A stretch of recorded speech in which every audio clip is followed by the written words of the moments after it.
विराटनगर से खबर, जहां विधानसभा के पावटा कस्बे में प्रागपुर पुलिस की तत्परता से चोरों को गिरफ्तार किया गया। कूलर फैक्ट्री में चोरी करने व चोरी का माल खरीदने वाले लोगों को गिरफ्तार किया गया। बात है पावटा की, जहां टस्कुला रोड पर स्थित एक कूलर फैक्ट्री में शुक्रवार की रात ही अज्ञात चोर दुकान के अंदर रखे हुए कूलर व कूलर बाडी सहित अन्य सामान चुरा कर ले गए थे। लूट का पर्दाफाश करते हुए पुलिस अधीक्षक जयपुर ग्रामीण शंकरदत्त शर्मा ने कहा कि पीड़ित कमल गर्ग पुत्र दीनदयाल अग्रवाल, जो कि वार्ड नंबर 8 निवासी है, पावटा द्वारा प्रागपुरा थाने में रिपोर्ट दर्ज करवाई गई थी। टस्कुला रोड स्थित गणेश विहार कॉलोनी में कूलर फैक्ट्री में चोरों ने 20 जून शनिवार को लाखों का सामान चुरा लिया था, जिसके बाद वारदात की छानबीन करते हुए चोरों को गिरफ्तार कर लिया गया। टीवी वन इंडिया न्यूज के लिए जितेंद्र प्रजापति की रिपोर्ट, विराटनगर, राजस्थान।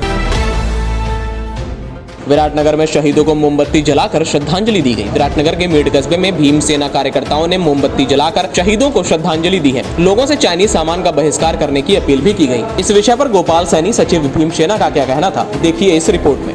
गलवान घाटी में जो भारत के वीर योद्धा शहीद हुए, सर्वप्रथम मैं उन वीर योद्धाओं को भावान्वित श्रद्धांजलि अर्पित करता हूं।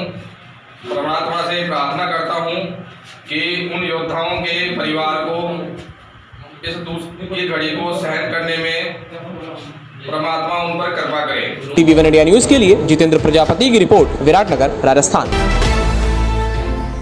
हेडलाइन, पति पत्नी ने विषाक्त पदार्थ खाकर आत्महत्या कर ली है, ऐसी खबर राजस्थान के डीग भरतपुर से सामने आ रही है। कस्बे के अऊ गेट में पति पत्नी ने विषाक्त पदार्थ खाकर आत्महत्या कर ली। इस खबर से कस्बे में सनसनी फैल गई है। दोनों शवों को अंतिम संस्कार के लिए एक ही चिता पर लाया गया है। इस दृश्य से मौजूद लोगों की आंखें नम हो गई। माता पिता को जयवीर से मुखाग्नि दी गई और डीग थाना अधिकारी गणपत राम का कहना है कि सोमवार की सुबह सुमन देवी, जिसकी उम्र 40 वर्ष बताई जा रही है, अऊ गेट ने विषाक्त पदार्थ खाकर आत्महत्या कर ली है। पुलिस ने शव को अपने कब्जे में लेकर पोस्टमार्टम के लिए भेज दिया है। आगे की तफ्तीश जारी है। इस विषय पर गणपत राम थानाधिकारी का क्या कहना था, देखते हैं इस रिपोर्ट में। कल दिनांक 22 जून को अऊ गेट निवासी सुमन नाम की औरत ने कोई पॉइजनिंग खा के और हॉस्पिटल में एडमिट हुई थी। यहाँ से उसको रेफर कर दिया गया था। वहाँ जहरीला जिंदल हॉस्पिटल में उसकी डेथ हो गई, जिसको वापस यहाँ रात को ला के पाया गया था। उसके पंचायतनामा पोस्टमार्टम की कार्रवाई करवा दी गई है और रिपोर्ट प्राप्त करके और दाह संस्कार हेतु उसके पिता को बॉडी सुपुर्द कर दी गई है। इसके बाद में आज जब ये कार्रवाई यहाँ चल रही थी हॉस्पिटल में, उसी समय सुमन के पति जगदीश ने भी कोई जहरीला पदार्थ खा लिया, जिससे वो मृतावस्था में हॉस्पिटल लाया गया और उसकी भी पंचायतनामा पोस्टमार्टम की कार्रवाई करवा के उसकी डेड बॉडी भी उसके पिता को सुपुर्द कर दी गई है। अंतिम दाह संस्कार हेतु दोनों डेड बॉडी दोनों पक्षों की सहमति से यहाँ से साथ ही लेकर रवाना हुए। टीवी वन इंडिया न्यूज के लिए सुभाष शास्त्री की रिपोर्ट, डीग भरतपुर, राजस्थान। बात करें यदि राजस्थान के विराटनगर विधानसभा क्षेत्र की, तो राजस्थान सरकार के पूर्व शिक्षा मंत्री रामधीर सिंह की 24वीं पुण्यतिथि का कार्यक्रम आयोजित किया गया। इस कार्यक्रम में स्वास्थ्य कर्मी पत्रकारों को एक स्वास्थ्य सुरक्षा किट भी प्रदान की गई। इस विषय पर राजकुमार देवायुष सिंह, प्रदेश मंत्री भाजपा युवा मोर्चा, का क्या कहना था, देखते हैं जितेंद्र प्रजापति की इस रिपोर्ट में। शाहपुरा मनोहरपुर के पूर्व महाराव श्री धीर सिंह जी की आज यहाँ 46वीं पुण्यतिथि का आज अवसर था।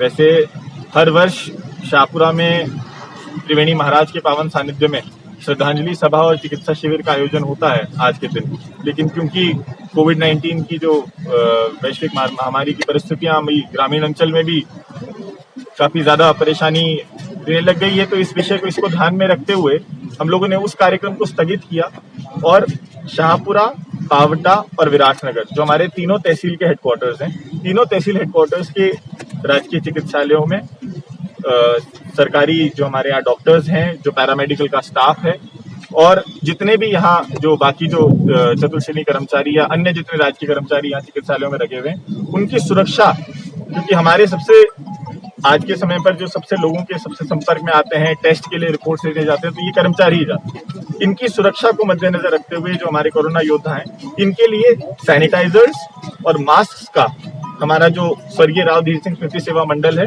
उसके माध्यम से हमने आज यहाँ अस्पताल में वितरित की हैं। शाहपुरा का कार्यक्रम हम कर चुके हैं, आपके यहाँ पावटा में आपके समक्ष उपस्थित हैं और विराटनगर अब हम यहाँ से। टीवी वन इंडिया न्यूज के लिए जितेंद्र प्रजापति की रिपोर्ट, विराटनगर, राजस्थान। खबर जोधपुर से, जहां ओसियां एक खलोरी गांव में बाबूराम के घर 30-40 हथियारबंद लोगों ने अचानक हमला कर दिया। हमला करने के दौरान घर में आग लगा दी गई और एक कैंपर को जलाकर राख कर दिया गया। महिलाओं के साथ बेरहमी से मारपीट करने की बात भी सामने आई है। जोधपुर से इस वक्त की बड़ी खबर है, जिसमें ओसियां एक खोरी गाँव का यह मामला सामने आया है। अपराध थमने का नाम नहीं ले रहा है। प्रशासन से पीड़ितों की गुहार देखी जा रही है, परंतु इन लोगों के खिलाफ कड़ी से कड़ी कार्रवाई करने और साथ ही पीड़ितों ने उचित न्याय करने की मांग करी है। TV1 इंडिया न्यूज के लिए ओमाराम की रिपोर्ट, जोधपुर, राजस्थान।